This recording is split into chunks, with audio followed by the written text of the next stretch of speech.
Olá, mais uma conversa com especialistas. Hoje, com um convidado muito especial, nosso tema é espiritualidade. Estou aqui com Dom Eduardo. Dom Eduardo é monge há mais de 20 anos, teólogo, filósofo e psicanalista. É com prazer enorme que vamos conversar hoje com o senhor Dom Eduardo. Muito bem-vindo à nossa conversa com o especialista. Obrigado, professora Graça, pelo convite, e é sempre um prazer participar de momentos como esses, que acima de tudo, né, a gente está aqui para poder ajudar de alguma forma. E quando a gente coloca caminhos, coloca meios para que as pessoas possam andar, isso é maravilhoso. Eu acho que essa é a nossa principal função, minha, da senhora, de qualquer pessoa que se dispõe a, a se colocar para as pessoas, né?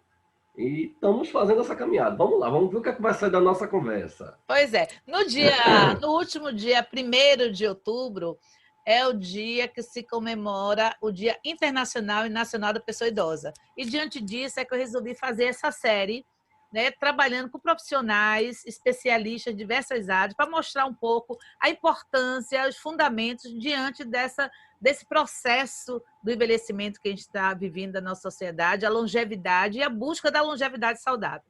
E aí eu queria conversar com o senhor sobre a questão da espiritualidade. E aí eu vou lançar uma questão e gostaria que o senhor ficasse à vontade de poder nos colocar quais os benefícios da espiritualidade para esse processo da longevidade saudável, desse envelhecimento. Bem, eu acredito que é uma das bases. As pessoas se preocupam muito com a questão do cuidado com a saúde física do idoso. Claro, isso é essencial, é importantíssimo. A questão alimentar, tudo isso está incluso. Mas quando a gente deixa também de fornecer a esse idoso expectativas, e quando eu digo expectativas é porque tem dentro de nós algo no que nos eleva, que nos coloca, que nos movimenta. E quando a gente coloca algo, seja ele um hobby, seja ele qualquer coisa nesse sentido que faça com que a pessoa se apegue, a vida dela, ela consegue dar uma virada na vida, né? E consegue movimentar bem.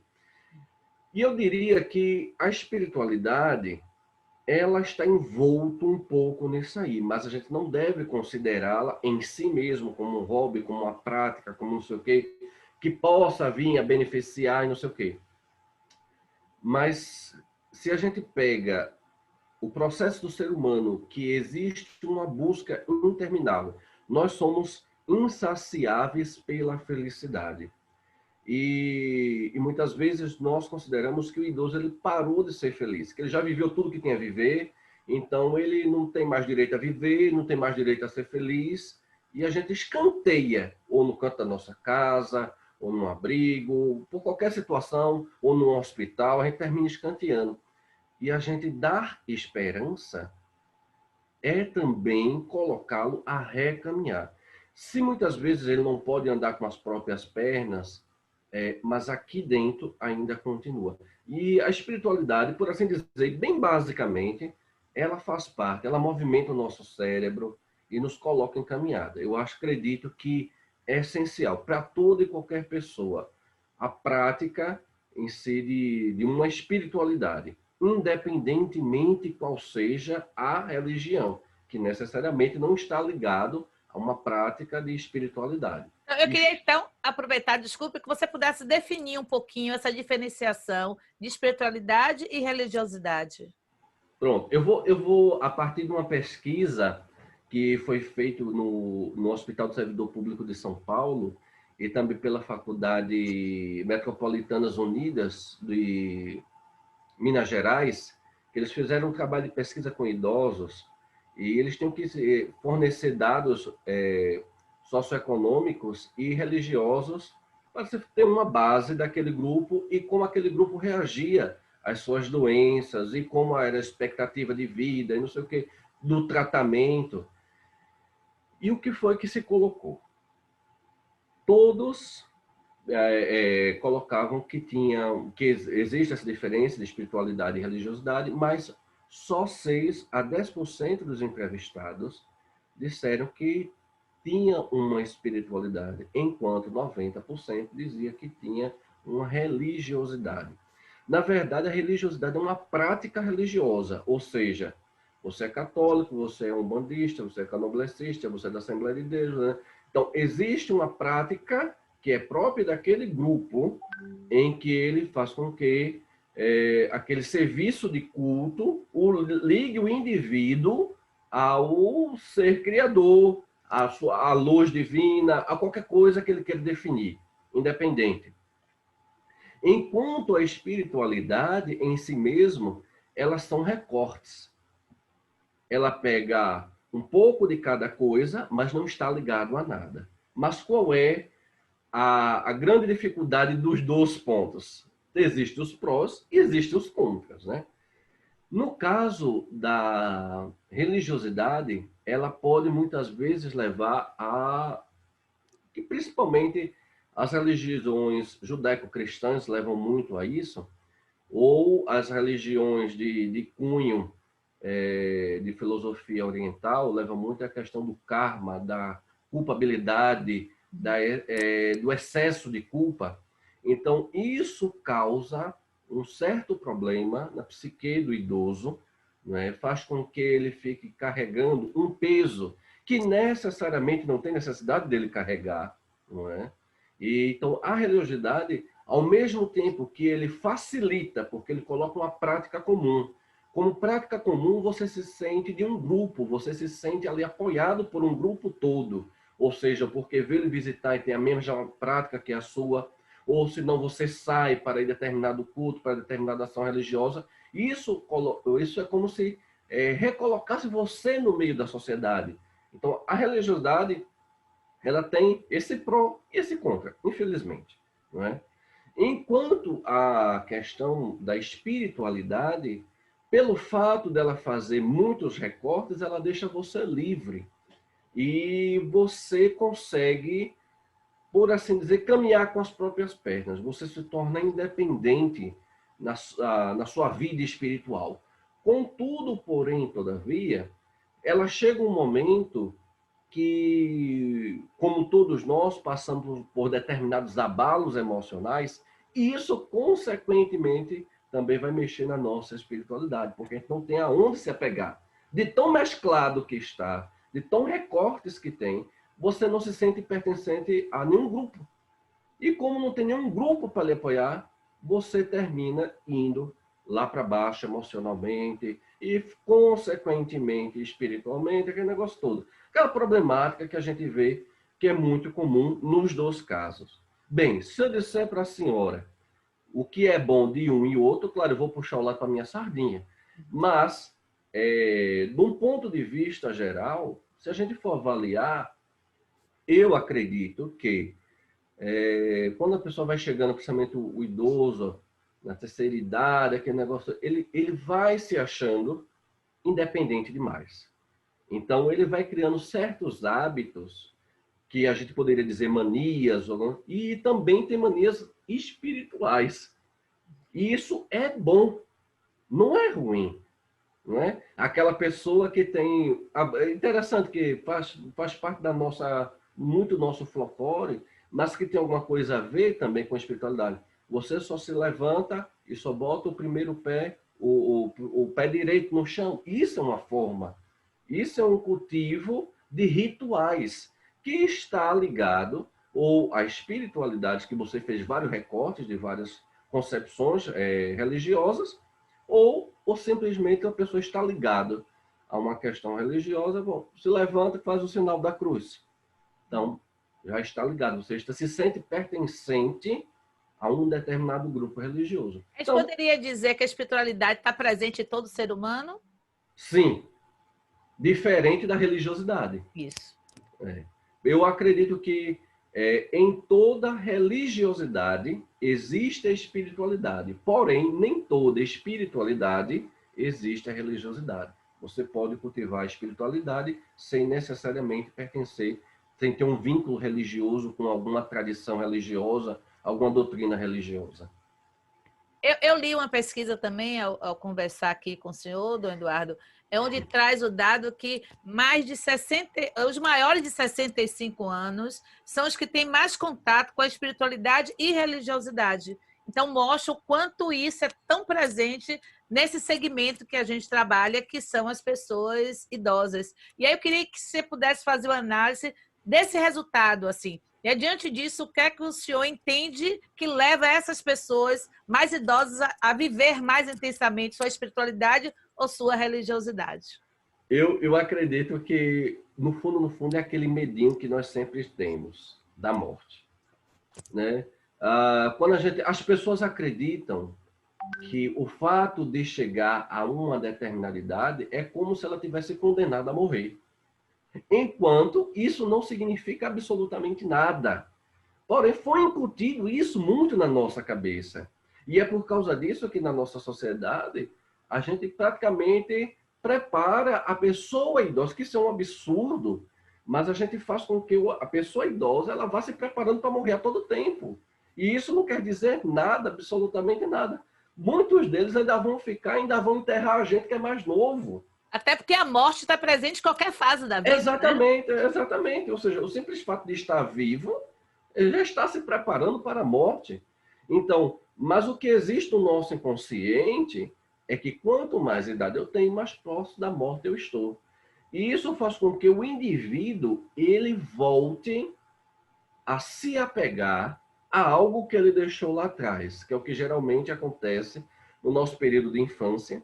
Existe uma ligação muito, seja passada pelos pais, ou seja passada pela família, ou a sociedade, ou tipo aquela cidadezinha que não tem divertimento nenhum, o único divertimento que tem é ir para a igreja.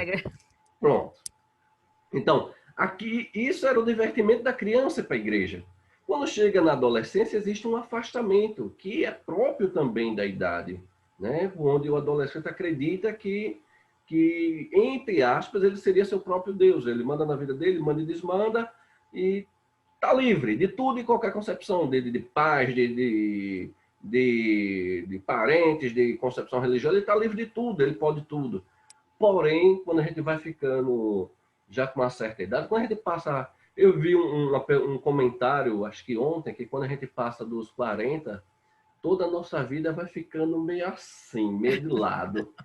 Né? Aí começa a aparecer as coisinhas da doença, começa a você se sentir rejeitado no ambiente de trabalho, porque o ambiente de trabalho, se você tiver mais de 40 anos, você não consegue mais. Porque a gente vive numa sociedade muito cruel, né? Que ainda cultua muito a juventude, as pessoas produtivas, né? Dentro desse mercado aí, nessa sociedade capitalista que a gente vive. Então, quando as pessoas começam a ter algumas perdas, é como se estivesse se aproximando da morte ou tivesse de escanteio mesmo, que não fizesse mais parte desse contexto. E isso é um maltratar psicologicamente o idoso. Porque o simples fato dele não estar sendo mais aceito, e olha lá que 40 anos não é idoso, mas esse processo de maltrato começa aí a partir dos 40, e quando você vai chegando aos 65, 70, vai se anuviando uma nuvem negra aqui, que é colocada pela sociedade, que você deve se preparar para morrer. Então, vamos se apegar ao que eu acredito. Então, eu penso que, de certa forma, está muito ligado a isso. O desejo que a gente tinha no início, enquanto criança, né, que é essa ligação com o ser divino, essa paternidade com o ser divino, e que na adolescência a gente perde isso, até com os nossos pais, a relação familiar mesmo, e depois a gente tenta reatar laços, inclusive com o ser divino. Então, a busca da religiosidade também, a volta às igrejas, é sempre dada sempre a partir dos 40 para 50 anos de idade. Sempre a partir daí. Aí começa a entrar devagarzinho, devagarzinho, e termina ali na igreja, em qualquer prática religiosa, já que a pessoa começa a... É porque eu acredito também que a maturidade, né, nessa fase, começa aos 40, 50 anos e aí em diante, nos traz também uma outra consciência do ser, né? Você deixa de ter aquela vivência do adolescente, do jovem, que não tem medo de nada, que É, que está sempre pronto para correr todos os riscos, e a maturidade nos traz um pouco mais de equilíbrio, de pensamento, os pés mais no chão, e a gente começa a dar um valor mais ao nosso eu, né? Dentro de uma noção mais espiritualista mesmo, uma questão psicológica mesmo, da sua é, estrutura enquanto ser. não, é como a senhora disse, a questão da maturidade. O adolescente ele não tem medo de morrer. E claro, nós quando vamos passando por diversas fases da vida, vai caindo em nós a capacidade de enxergar direito as coisas, a capacidade de ver as coisas a partir de um outro ângulo, e a gente começa a rever muitas das nossas posições. E não vem só aí a questão do reatar laços, mas tentar viver melhor o pouco que me resta. O problema que eu acho é que por detrás disso tudo está sempre a culpabilidade. Isso é que eu acho ruim. Ou seja, eu vou viver a partir melhor de agora, porque agora eu não vivi, não sei o quê, agora eu tenho que consertar o que eu fiz lá atrás, não sei. Você Isso é que eu não... resgatar alguma coisa. isso é o que eu não acho interessante. Isso é um maltrato psicológico na criatura. Eu não acho isso bom. Mas se a pessoa volta, já é um bom sinal para qualquer prática. Se ela volta a qualquer prática, é isso é como se a ficha estivesse caindo e ela está chegando a um nível de maturidade interessante. Hoje em dia tem se feito muitas pesquisas e algumas produções têm falado da questão da cura pela fé. Né? Eu queria assim, entender o que é a fé nesse contexto aí da espiritualidade e da religiosidade, onde é que entraria essa questão da fé, né? E o porquê se falar da cura pela fé, o que estaria essa representação tão forte dessa fé na cura física também, não só emocional, mas Emoção física. física. Eu vejo tanto para a espiritualidade como para a religiosidade, a base é a fé. Ou seja, você, quando por qualquer situação, você se declara ateu, você tem fé naquilo que você está se declarando, que não existe nada que você possa crer como ser superior. Então, isso também é uma forma de fé. A gente sempre diz em filosofia que a gente sempre pergunta, o nada existe? Na verdade, o nada existe. Porque se não existisse o nada, a gente não conseguiria classificá-lo aquilo que não existe como nada. Então, a fé, no final de tudo, é aquilo que alguns negam que exista, né? Outros acreditam, porém, contudo, todavia, de uma forma ou de outra, você está apegado a ela. Você não consegue ir pegar um ônibus, pegar um Uber, pegar um exemplo, e fazer uma viagem de avião, se você não tiver fé que aquele que está na cabine, que aquele que está na direção, não dormiu bem, não bebeu. Então, isso é uma fé. Então, todos nós estamos envoltos aí. Mas quando a gente parte aí para um âmbito mais de ligação religiosa, a fé tem sido a base para esperança, dar esperança e algumas vezes frustrar também esperanças, porque a gente acredita que a fé é remédio para tudo e nem sempre a fé é remédio para tudo. A fé é remédio para tudo quando eu acredito que aquilo que eu pedi, aquilo que poderia ser, mesmo não acontecendo do jeito que eu queria que acontecesse, mas aconteceu algo que fez com que eu me estabilizasse. Então, a fé, ela é um conjunto que dá ao ser humano harmonia, né? Equilíbrio, não só na saúde mental, mas também na formação do indivíduo enquanto ser saudável por completo. Ou seja, se eu tenho fé, vamos numa crença muito judaico-cristã, né, onde o corpo ele está altamente ligado com a criação da imagem do ser divino, ou seja, nós somos a imagem e semelhança de Deus. Então, por causa disso, esse corpo deve ser cuidado. Esse corpo deve ser bem alimentado. Esse corpo deve procurar médico quando estiver doente, porque o médico vai ajudar você a se curar, não sei o quê. Mas é um absurdo quando a gente vê que muitas pessoas deixam de fazer o tratamento médico porque acreditam que serão salvas, ficarão curadas pela fé. Então a gente vê como algo, um certo nível de imaturidade e um certo nível de falta de experiência propriamente dito da fé. A fé não é abandonar tudo que está ao redor para seguir aquilo cegamente, mas a fé é um composto que faz com que você caminhe na sua vida de uma forma bem salutar. E quando eu digo salutar, é um ser completo. Principalmente, não só porque ela causa todo esse processo de formação saudável do indivíduo, né? Mas também quando a gente analisa pelo âmbito que está muito ligado aí, que a gente já, acho que a gente tocou no início, a questão da saúde mental, que é importantíssima o cultivo da fé para a saúde, para o equilíbrio mental.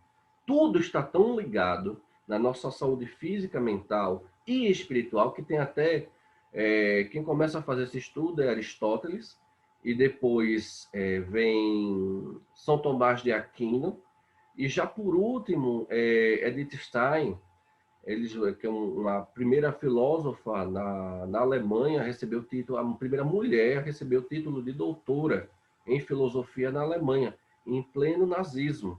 E depois que ela recebeu o título, foi descoberto que ela era de descendência judia e terminou sendo morta. Mas era uma mulher, era médica, ela era enfermeira, psicóloga, pedagoga e filósofa, no caso, se doutorando em filosofia. E eles diziam, nesse percurso aí, eles diziam que o ser humano ele é composto por espiritualidade, que é o físico, né, o físico, o teó, que é a espiritualidade, né, a ligação com o ser divino, e a psi, que é o equilíbrio emocional. Esse conjunto, para que se mantenha esses 3 pontos, é preciso fé, por incrível que pareça. Para você manter a saúde física, manter a saúde psicológica e ter um processo de ligação com o divino, você precisa de fé. Se faltar fé para qualquer um desses 3 âmbitos aí a gente vê a derrocada, ou seja, pessoas altamente saudáveis, mas não têm ânimo na vida. Ou pessoas que têm ânimo na vida e muitas vezes por descuidos passados, por não ter se cuidado do corpo, não sei o quê, teve aí alguns problemas de saúde. Bem, acho que isso independe, a coisa é muito ampla, mas por base seria mais ou menos isso. Dentro de um processo de espiritualidade, religiosidade, é do ser humano em várias fases, a gente percebe, assim, muitas pessoas não praticam, né, exercitam os princípios da sua religiosidade, digamos assim, dentro das suas escolhas, né? Mas em momentos difíceis, em momentos de dores, em momentos de perda, por exemplo, o momento que estamos vivendo, né, este ano, da questão da pandemia, faz com que as pessoas recorram mais, né, para suprir um pouquinho esse medo, né, essa insegurança, essas incertezas todas. Qual a sua análise em relação a isso? As pessoas buscam mais, né, trabalhar sua espiritualidade e sua religiosidade, né, da sua escolha, nesses momentos difíceis e não conseguem manter, né, com algumas exceções, mas não consegue manter linearmente durante o percurso da sua vida essa sua dedicação à sua espiritualidade e religiosidade. Eu acho isso, na verdade, uma falta perigosa. Por quê? Isso aconteceu também perto ali do ano 2000, né? Era o povo todo... Foi tanta pressão que aconteceu... Que o mundo ia acabar. O mundo ia acabar, né? E as pessoas supersticiosas ou não, ou que acreditavam num apocalipse assim estrondoso, mirabolante, né? Aconteceria no ano 2000, e a gente sabe que a coisa não é bem assim. Mas... Já se passaram 20 anos. Exatamente, ele está por aqui contando história. Mas é interessante, isso aconteceu também na virada da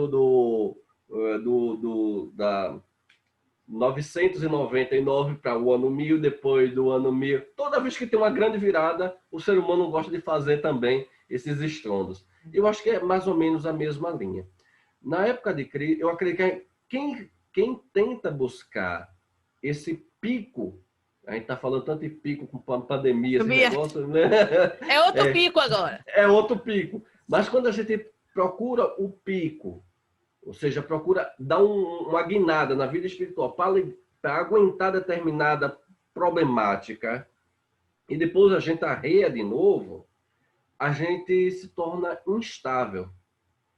Eu acredito que a melhor forma sempre seria de você manter aquela questão que eu só disse, o linear. Claro, o que a gente diz, vamos supor para a questão de um católico, né? A questão de um católico, ele não é preciso necessariamente estar ligado a nada dentro da igreja, mas ele tem que, no mínimo, por questão de consciência religiosa, ir no domingo para a igreja e nas festas religiosas. Isso, claro, e eventualmente se ligar alguma coisa, mas isso independe da pessoa.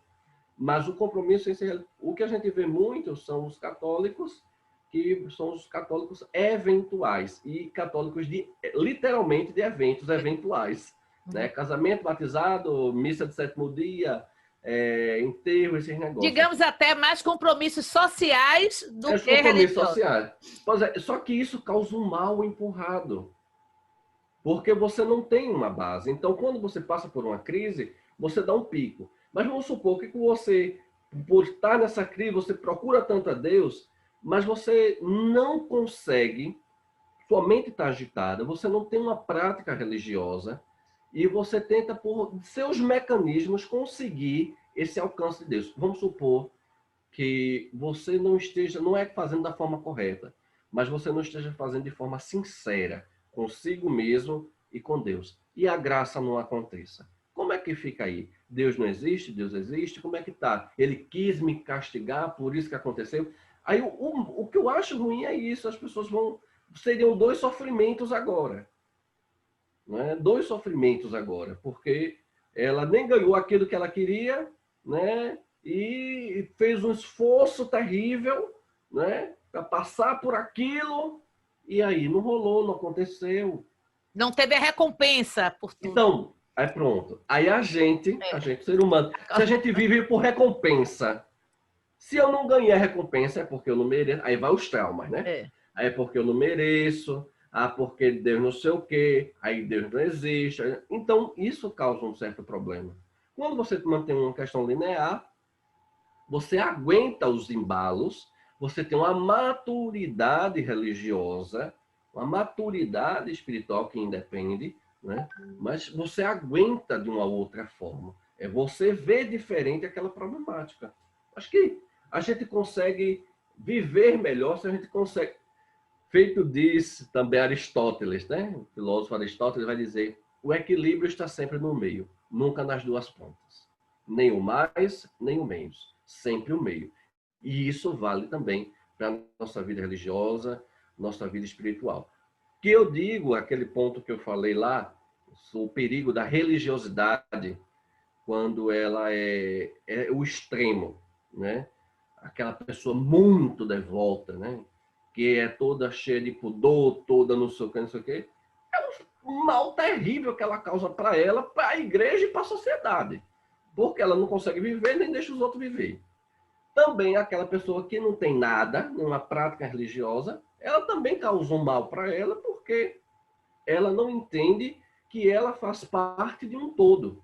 Então, o excesso ou a falta sempre trazem problema. Meu avô sempre... E aí vai Aristóteles, aí eu me lembrei agora do meu avô. Meu avô disse, entre uma coisa e outra, fique com o que sobrou, que é o meio. Agora, a gente vive numa sociedade com muitas manifestações e práticas religiosas. Né? E isso causa, inclusive, grandes tragédias, né? Por disputas de espaços e de fiéis, digamos assim. Como é que o senhor vê isso, essa convivência entre as diversas manifestações religiosas? E nós vivemos numa cidade, né, no estado da Bahia, cidade de Salvador, que tem isso muito forte. Né? Muito forte aqui. Muito.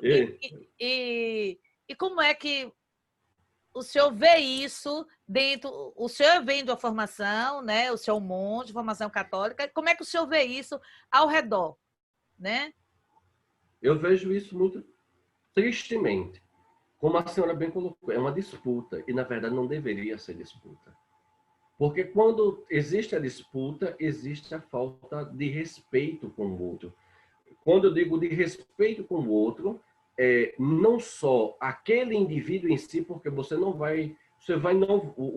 não vai medir consequências para, entre aspas, conseguir aquele outro indivíduo que ele acredita que tem que pertencer à igreja dele, tem que pensar do mesmo jeito que ele. E isso é muito triste.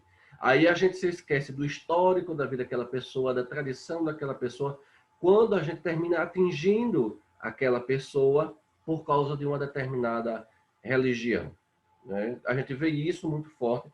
Claro, vim de Pernambuco, a nossa visão, então eu digo assim, é muito mais discriminatória em Pernambuco em relação à religião, principalmente a religião afro-brasileira. É complicado, né? Mas aqui o que eu pude perceber é que se consegue viver com o mínimo de equilíbrio possível, mas à força da lei. E isso é triste também, porque o ser humano ele só consegue respeitar o outro, só consegue apoiar a religião do outro se for pela força da lei. Isso é triste. Ou seja, cadê tudo aquilo que você, que independentemente da religião que você pratique, todas elas têm uma base comum, que é a paz, a harmonia, algo que lhe liga ao ser divino, que não é de briga, não é de guerra, ele não é de divisão. Então, quando você termina fazendo isso, você termina causando uma série de problemas com o indivíduo e com a história da religião dele. Muito triste. Mas eu vou contar uma história que aconteceu com minha bisavó. Minha bisavó estava internada. E durante muito tempo, assim, ela estava em casa. Minha bisavó foi internada 3 vezes, 2 vezes em coma, antes de falecer. E nas recuperações dela, ia para casa, não sei o quê. Então, católica, a gente sempre dava assistência, tinha os ministros que iam lá, o grupo que ia para visitar, para rezar. Geralmente, uma vez por semana, tinha sempre alguém na casa dela. E aconteceu que na última internação, e lá em casa todo mundo meio envolvido com a área de saúde e educação, e a gente sempre tinha passe livre, por causa do pessoal da área de saúde, para visitar minha avó em coma, né? Então, minha mãe, enfermeira, primas enfermeiras, cunhadas a esposa do meu tio que é enfermeira, então sempre ia fazer massagem e conversava com minha bisavó, e fazendo massagem, aquele negócio de vó, lá em coma, né? Então, vó escapou, foi para casa. Então, continuou-se ainda. Quando foi a última internação de vó, já com quase seus 90 anos, na cama, quando tem aquele horário da tarde, que tem aquelas visitas que eram incômodas, né, de pessoas que vinham para forçar o doente idoso, ou o doente ou idoso, a ter que aceitar aquilo que ele está dizendo, ou se você já está num estado que não está interessante, e tem alguém ali enchendo o seu ouvido. Aí mãe disse que teve uma vez que mãe foi para ficar com ela, e estava lá, e aí mãe disse assim, vó, vai começar o horário de visita. Ela disse, só me acorde depois. E vó virou o olho. Aí o pessoal veio, de uma determinada concepção de religiosa, veio, aí ela só gostaria de ouvir a palavra, não sei o que, não sei o que.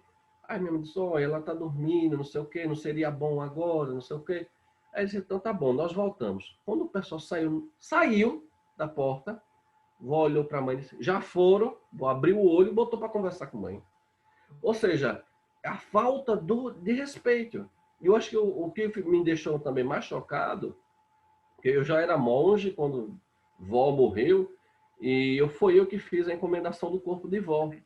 Mas quando eu cheguei na casa, né, morava no interior de Pernambuco, no mosteiro lá, em Garanhuns, e quando eu cheguei na casa uma noite antes, quando entrei dentro da casa, não vi nenhum símbolo que representasse a religião que ela seguia. Mandaram retirar tudo. Aí eu perguntei o que É o está acontecendo. desrespeito.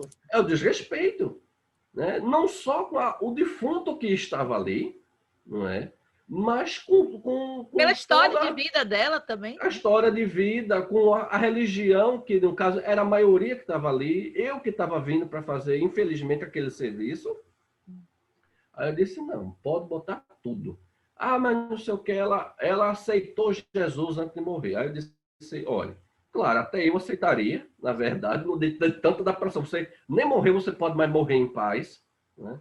Então, aquele grito, aquela perreio de vida no juízo da pessoa, ela termina aceitando, se aceitou, para poder se ver livre da situação.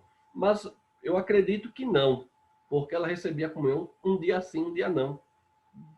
E como eu disse, essa história que mãe estava presente, era testemunha, ela negava a presença de qualquer outra crença religiosa, né? Aí mandei botar tudo. E eu fiz, teve vela, cruz, aquele negócio todo, e eu fiz a encomendação da minha bisavó. O povo ficou com raiva, um ou outro ficou lá com raiva.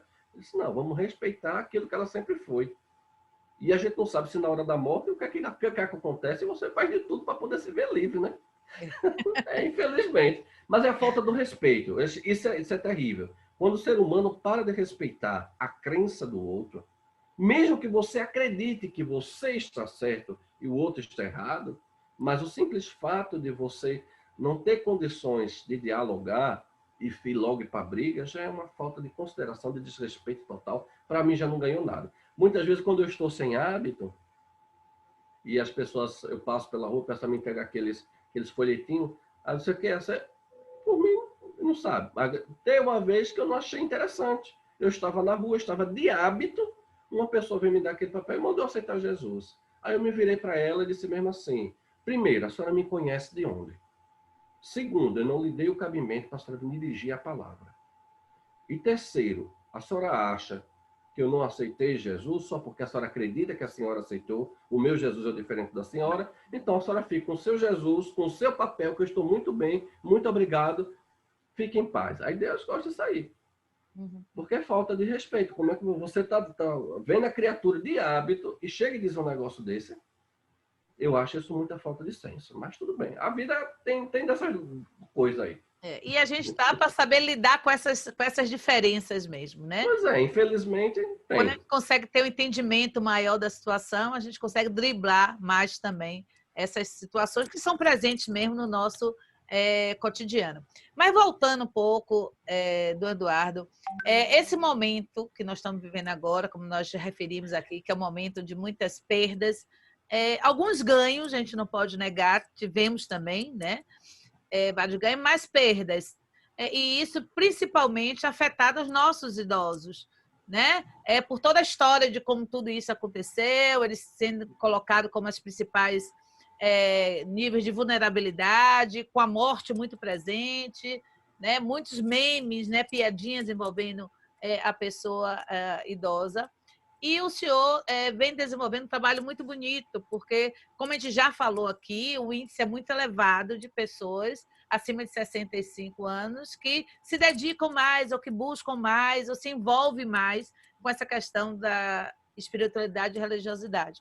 O senhor, como monge beneditino, né, católico, tem feito um trabalho, inclusive um trabalho que tem ganhado uma dimensão, que é essa reflexão religiosa dentro da sua crença, né, da sua linha, que a gente respeita as outras, mas falando a questão do católico, e que foi intitulado Hora da Graça, né? Que são momentos, 3 vezes na semana, que você conversa, né? Eu acho muito interessante que é uma conversa onde traz numa linguagem extremamente acessível, trazendo exemplos, né, do cotidiano também, e refletindo sobre a palavra, né, e trazendo essas reflexões. E isso tem sido um benefício enorme para as pessoas, eu digo, idosas, porque tem sido enviado para os nossos alunos também da maturidade e que já ficam na espera desse momento, né, das segundas, quartas e sextas, às 5 horas da tarde, à espera da Hora da Graça com o Dom Eduardo.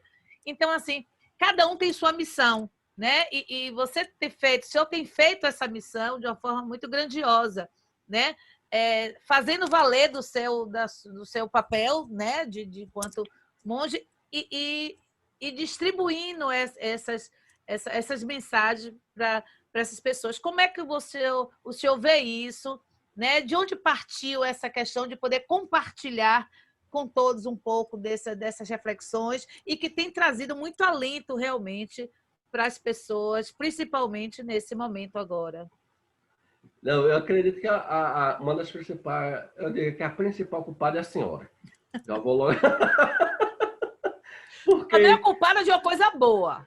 exatamente, porque na verdade, como eu disse, era um negócio muito familiar que eu fazia para mim, para o grupo do WhatsApp, né, da minha família, ou na Semana Santa, período do Natal, eu sempre fazia.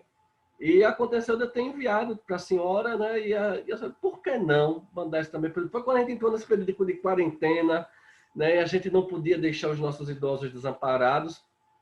Assim, claro, o trabalho com o idoso, eu trabalhei alguns anos na enfermaria do Mosteiro, eu era o responsável da enfermaria do Mosteiro, e eu tomava conta de dois idosos, né?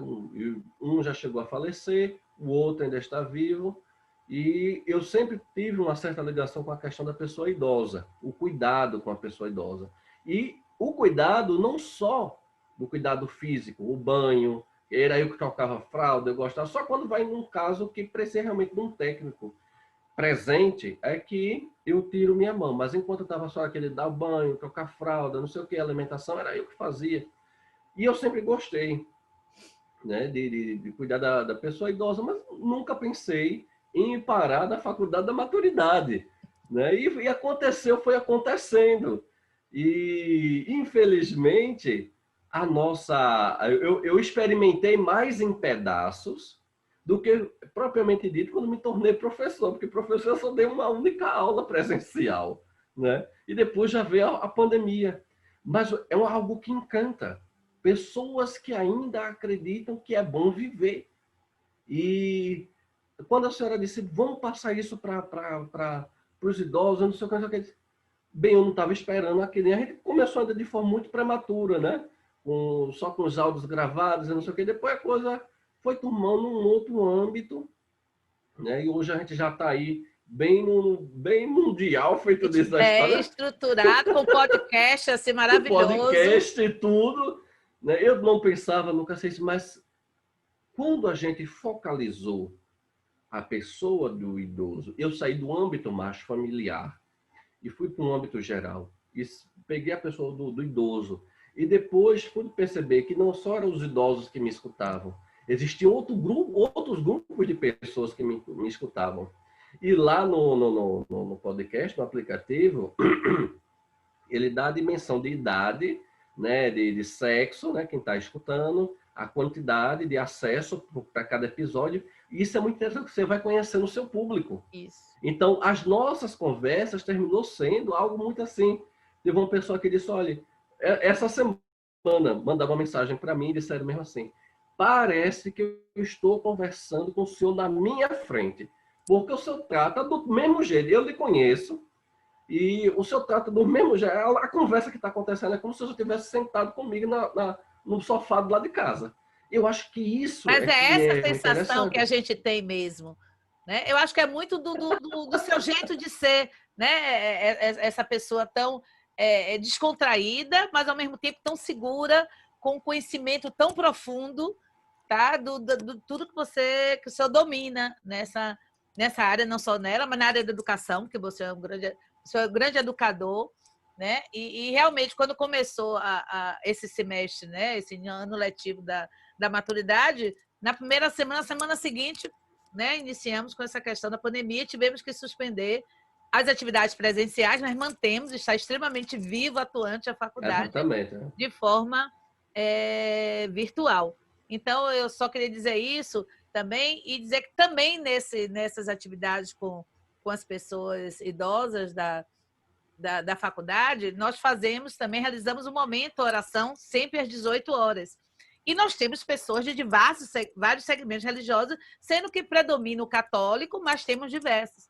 E essas orações que são encaminhadas, e a gente vê a força disso, a importância disso, para essa questão que a gente está conversando aqui, dessa longevidade saudável, desse envelhecimento bem-sucedido, porque preenche o momento deles, porque essas orações são feitas por eles. Então, a gente solicita, eles me mandam um áudio E essas orações são as mais diversas, não só orações católicas, e é isso que a gente tem que respeitar. Então, tem pessoas que são evangélicas, são pessoas que são espíritas, e que me perguntavam, eu posso mandar uma oração? Vai poder publicar? Se lógico, é o seu momento, é a sua oração, é a sua fé, e a gente vai compartilhar, sim. Então, esse respeito à diferença, e todo dia às 6 horas a gente está orando junto, rezando junto essas orações, todas enviadas, isso é muito bom. Então, isso nos dá um conforto espiritual enorme. E diversos depoimentos, e alguns eu chego a encaminhar para o senhor também, como elas elogiam, né? Fazem uma avaliação extremamente positiva, desde o momento em que no grupo já começa assim, cheguei, estou esperando a hora da graça. Né? E isso nos dá uma motivação também maior. Então, a gente está chegando ao fim do nosso tempo dessa conversa, mas eu queria só que o senhor reforçasse essa nossa temática da importância da espiritualidade para esse envelhecer saudável. Eu vou, a partir de uma experiência que eu tive. Eu pude, há uns anos atrás, participar era um ambiente fechado, onde tinha vários, eu poderia dizer, vários tops de determinadas concepções de espiritualidades e religiosas, inclusive, e eu era o único boiano ali na história, era o mais novinho de todo mundo, né? Com pouca experiência em relação, porque a gente tinha uns brahmanes, tinha o pessoal do Hare Krishna, era uma diversidade total, né? E era um grupo fechado, onde a gente ia discutir sobre a paz, mas a partir de cada visão que estava ali, e dentro do seu âmbito, claro, religioso. E como isso é interessante. Você saber que, independentemente daquilo que você pratica, como religiosidade, espiritualidade, todos nós convergimos para um único lugar no final, que era esse encontro consigo mesmo e com o ser divino, que, independente de nome, ele chegava a todos ali naquela sala. E, independentemente de como cada um expunha, a gente só tinha 5 minutos para falar, independente de modo que cada um expunha ali, você sentia no outro segurança, e você podia dizer, poxa, eu não sabia disso. Como isso é bom, como isso me edificou. Então, a partir dessa experiência que eu tive, eu pude perceber que, independentemente do que se siga, do que se acredita, do que se cultiva dentro do âmbito de uma religiosidade, de uma espiritualidade, você consegue ser feliz. Você consegue viver melhor a sua vida. Você consegue, eu diria, não é aceitar as debilidades o que a idade causa, né? As certas restrições, desde alimentar até motoras, né? Ou mentais, independente, mas você pode envelhecer, você pode amadurecer, você pode, qualquer nome que você queira usar, você pode chegar a isso da melhor forma possível. E a base disso tudo está inclusa aí, eu diria, nem a questão da espiritualidade, nem a questão da religiosidade, mas a questão da fé como base para as duas. E como cada um queira, se quer uma prática religiosa, uma determinada religião, vá e se agarre de certa forma ali, porque aquilo vai lhe dar base. Se você quer uma prática de espiritualidade, vá, remende, costure, mas faça algo com que, quando a tempestade chegar, você consiga estar forte para poder se agarrar. Que você se sinta incluso em um grupo, que isso é muito difícil para quem pratica só a questão da espiritualidade, né? Infelizmente, quando dá o vento, a pessoa balança de qualquer jeito. Mas é possível, sim, crescer, envelhecer. E quando eu digo, e isso é de um âmbito completamente geral, nós temos vários benefícios com isso tudo, que é a questão de uma atitude positiva diante da vida, né? Um senso de significado da vida, da existência. Você consegue respirar melhor, viver melhor. as relações mudam. As relações familiares, sociais, tudo muda. Então, lidar com isso de forma melhor faz com que você enfrente melhor as debilidades que a idade termina causando. Que maravilha. Tá tão bom conversar com o senhor, Eduardo, mas a gente está chegando ao final dessa conversa, mas eu queria, nós dissemos desde o início, né, que o último dia 1º de outubro foi o dia que é considerado internacional e nacional da pessoa idosa. Na sua visão, enquanto monge, enquanto religioso, como o senhor avalia esse 1º de outubro? É um dia de celebrar, de refletir? Como é esse 1º de outubro para Dom Eduardo? De resgatar. A gente tem que dar condições às pessoas de resgatarem sua dignidade, resgatarem sua experiência religiosa, sua experiência familiar, sua experiência enquanto indivíduo da sociedade. A gente bem sabe, já conseguimos muito, né? Já conseguimos muito, mas tudo ainda é pouco. O nosso idoso ainda sofre muito dentro da casa, ou, e muitas vezes, quando é abandonado pela família, a gente vê algumas situações de rua. Isso é muito triste. E quando tem um determinado apoio, muitas vezes a família prefere colocar num hospitalizado, entre aspas, uma casa de repouso, ou seja, onde não tem necessidade. O idoso pode ter, independentemente do porquê que ele foi parar naquele lugar, no caso de um abrigo, independente do que, porquê que ele foi, mas ele precisa da família, ele precisa da presença da família. Então, eu acho que a minha briga e a minha mensagem disso aqui está: dar condições daquele indivíduo se sentir membro. E o principal, membro da sociedade, membro da família, mas é a família que dá isso tudo. Pode ter os melhores médicos, pode ter mais assistente social, pode ter especialistas como a senhora, que faz ali todo aquele trabalho de cuidado, de atenção, não sei o quê. Mas a gente sabe que a família é essencial. Infelizmente, a gente sofre com a falta dos familiares. Fazer o quê, né? É Vamos verdade. lutar ainda por isso. Com certeza, a gente precisa, eu sempre digo, é mais respeito e dignidade para as pessoas idosas, inclusive lembrando que nós estamos no caminho, né? Todos nós vamos Exatamente. envelhecer se não morrermos cedo. Então, isso é uma frase que todos nós colocamos, mas que é a pura realidade. Então, a gente precisa respeitar todas as fases da vida para que cheguemos todos a ter um envelhecimento digno. Dom Eduardo, gratidão, sua bênção. Deus abençoe. Tá? Foi muito bom conversar. Eu acho que a gente pode contribuir, né, com todos que vão nos assistir aqui. Então, mais uma vez, gratidão e estaremos, né, continuando juntos aí nessa maratona junto com o nosso público da maturidade. Um abração, muito obrigado por tudo. Eu acredito que esse trabalho que a senhora faz de levar as pessoas o entendimento que é necessário, a gente não pode deixar de lado a pessoa idosa, a gente não pode, não pode. E isso é essencial. As pessoas têm que se ver ali no futuro. Se elas se veem ali no futuro, elas tomam melhores cuidados. E para quem já está um pouquinho mais na frente do que a gente, entender que ele ainda não morreu, que ainda tem muita coisa para se viver, muita coisa para ser feliz, é essencial. Pois é. Muito bem. Gratidão mais uma vez e a vocês que estavam aqui nos assistindo. Até o próximo encontro com Conversa com o Especialista.